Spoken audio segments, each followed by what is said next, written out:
Hi everyone, we're going to find the derivative of each trigonometric function, part 3, and we have 4 problems. The first one is this one here. So what we're going to do is take the derivative of cosecant, which is negative cosecant x times cotan of x, and then minus the derivative of sine of x, which is cosine of x. So these two negatives are going to make a positive. So you get cosecant of x times cotan of x minus cosine of x. And what I can do is I'm going to break this up and use my reciprocal identity. This is 1 over sine of x, and this one is cosine over sine of x.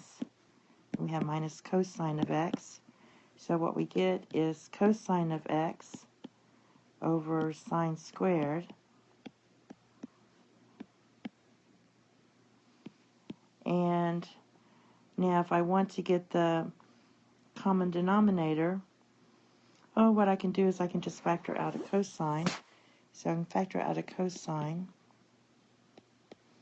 That's going to be 1 over sine squared of x minus 1, which equals cosine of x times cosecant squared of x minus 1. Okay. Oops. The next one is this one. So we take the derivative of this. So the first one, we're going to have to use the product rule. So we take this piece, write it down. Derivative of sine is cosine. Then you add sine of x times the derivative of x, which is just 1. And then the derivative of cosine is negative sine. And what happens is these zero out, so we're left with x times cosine of x. Next one I have is this one. So I'm going to take the derivative of f, and I'm going to write x squared, and the derivative of tan of x is secant squared of x.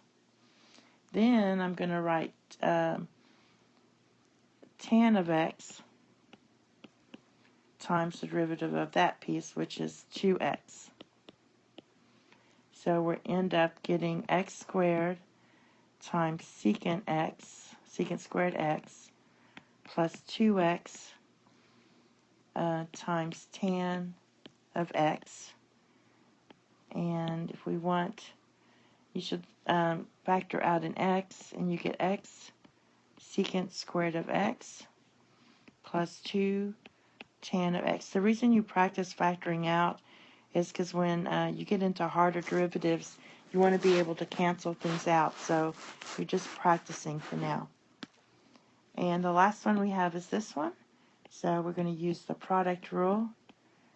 Derivative of, so we write down sine. Take the derivative of cosine, which is negative sine.